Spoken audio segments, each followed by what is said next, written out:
Pozdravljeni. Sezona 2024 se nezadržno približuje svojemu koncu. Na vrsti je predzadnji dirkaški vikend in kot običajno si bomo v uvodnem prispevku pogledali vse značilnosti ter zanimivosti, še preden se bodo aktivnosti vezane na veliko nagrado Katarja pričele.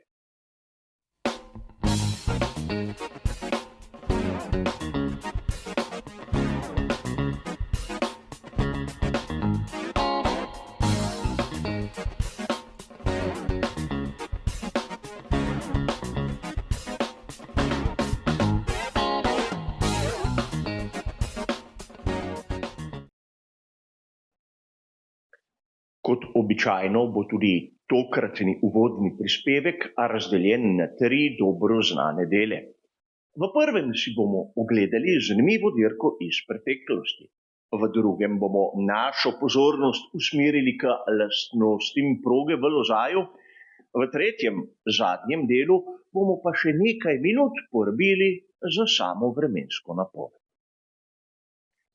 A začnimo z prvim delom, kjer se bomo ustavili pri veliki nagradi Katarja iz sezone 2023. In verjetno je vsakomur jasno zakaj, ker v bistvu nimamo druge izbire. Prvič je bila Formula 1 tu leta 2021, nato so v naslednji sezoni dirko izpustili ter se vrnili za stalno lani. In ker smo že lani opisali, kaj se je zgodilo leta 2021, v bistvu velikih izbir nimamo. A kljub vsemu dirka iz sezone 2023 nam daje kar nekaj zanimivih iztočnic. Tudi lani je bil tu tisti spremenjeni format sprinta. In čeprav je znano, da meni dirkaški vikend, ki vsebuje sprint, ni tako pri srcu, je to še najmanj pomembno. Na lanskem dirkaškem vikendu smo lahko opazili nekaj zanimivega, nekaj, kar se je mnogokrat ponovilo tudi letos. Koliko govora je bilo o tem, da Lando Norris nima tistega pravega karakterja, ki bi mu pomagal pri borbi za naslov svetovnega prvaka. In prav to smo lahko opazili že lani na veliki nagradi Katarja. O čem govorim? Že na samih kvalifikacijah za sprint smo lahko takoj ugotovili, da je bil najboljši Piastri, za njim Lando Norris in nato na 3. mestu Max Verstappen. Kar se tiče sprinta, je Piastri ohranil svoj primat in tako v bistvu dosegel prvo zmago, čeprav se ne šteje za zmago za veliko nagrado. Ampak Max Verstappen je prehitel Landa Norrisa in prišel na 2. mesto, kar pomeni, da tako moštveni kolega Piastri kot Max Verstappen sta bila boljša od samega Landa Norrisa. In podobno sliko smo lahko dobili tudi na sami dirki. Na kvalifikacijah je bil najboljši Max Verstappen, za njim oba Mercedesa. Ampak na dirki, če pogledamo samo končni rezultat, seveda lanski in letošnji svetovni prvak tam spredaj, takoj za njim na zmagovalnem odru pa Piastri ter Norris. In dobili smo potrditev tistega, kar smo spremljali letos. To, da je karakter, ki loči dobre voznike od šampionov, viden tudi v takšnih, imenujemo jih, podrobnostih. Tisti pravi se borijo za zmago ob vsaki priložnosti, tudi takrat, ko nimajo velikih možnosti in tudi takrat, ko to ne pomeni kaj dosti oziroma ne prinese večjega števila točk. A pustimo sedaj vikend za veliko nagrado Katarja iz sezone 2023 in poglejmo, kaj lahko pričakujemo letos. Seveda na tej simulaciji iz tovarniške ekipe Mercedes lahko vidimo, da je na progi v Lozaju le eno območje DRS-a in imamo 16 ovinkov, kar pomeni, da je proga izjemno tehnična. In tudi ne sme nas presenetiti, da je izbor pnevmatik tu C1, C2 in C3. Gre za nočno dirko, kot dobro vemo, in ker imamo takšno zaporedje ovinkov ter samo eno ne preveč dolgo ravnino, nam je jasno, da lahko set pnevmatik zbere kar nekaj energije in posledično dvigne temperaturo. Čim višja je temperatura, trša mešanica mora biti na razpolago. In sedaj, če na tabeli Pirellija si malce ogledamo tiste lastnosti proge, bomo takoj ugotovili nekaj zanimivega. Namreč, kar se tiče mehanskega oprijema, pospeševanja in zaviranja, smo nekje tam v povprečju vrednosti okrog 3.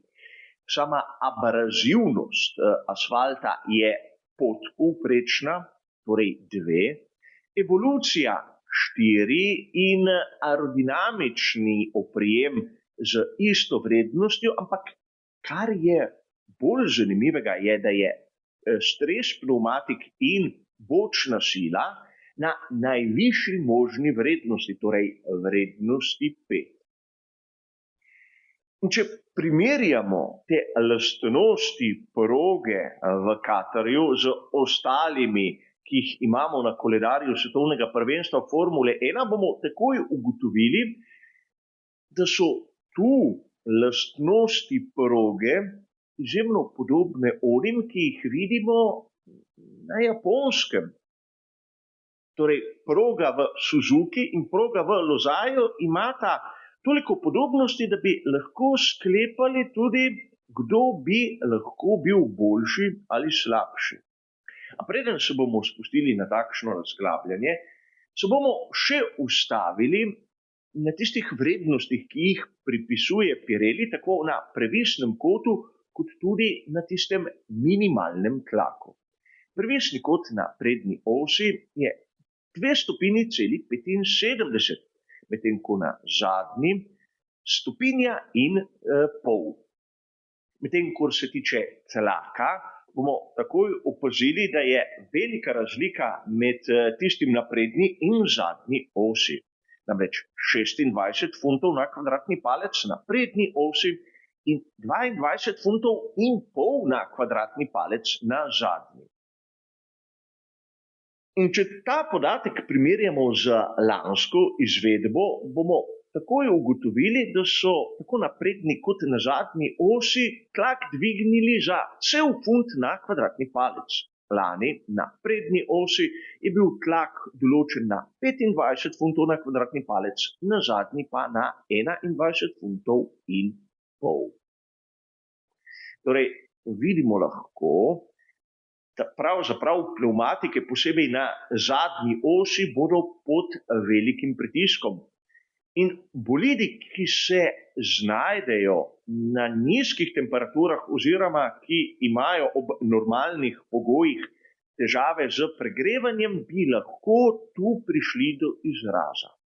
In govorimo predvsem o tovarniški ekipi Mercedes in ne smemo pozabiti na McLaren. Ampak to je teorija. Ne smemo seveda izpustiti tudi onega, kar pravi vremenska napoved. Imeli bomo jasno vreme, seveda podnevi sončno, ampak tudi po noči ne bo kakšnih večjih pretresov.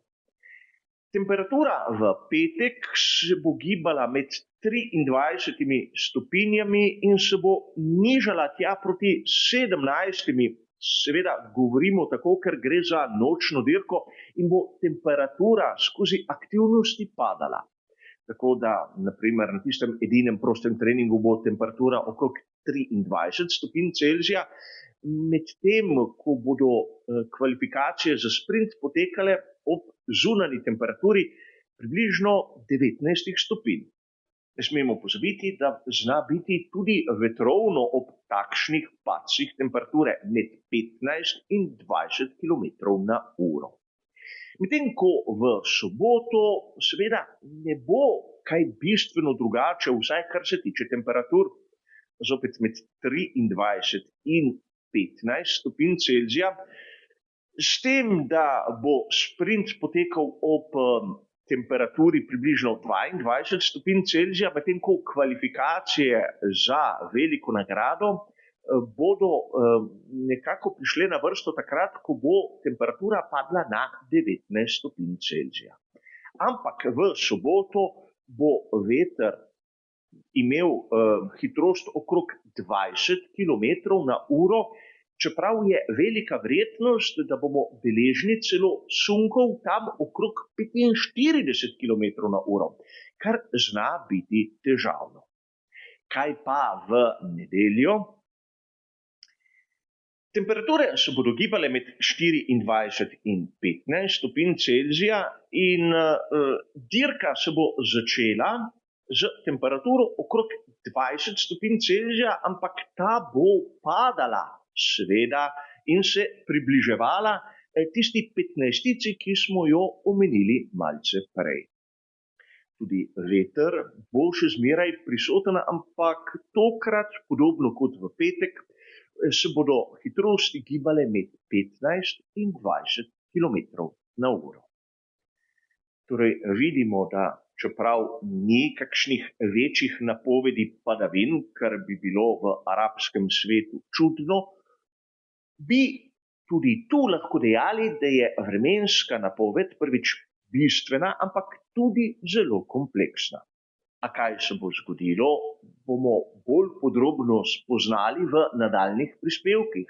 Za enkrat hvala za vašo pozornost in nasvidenje.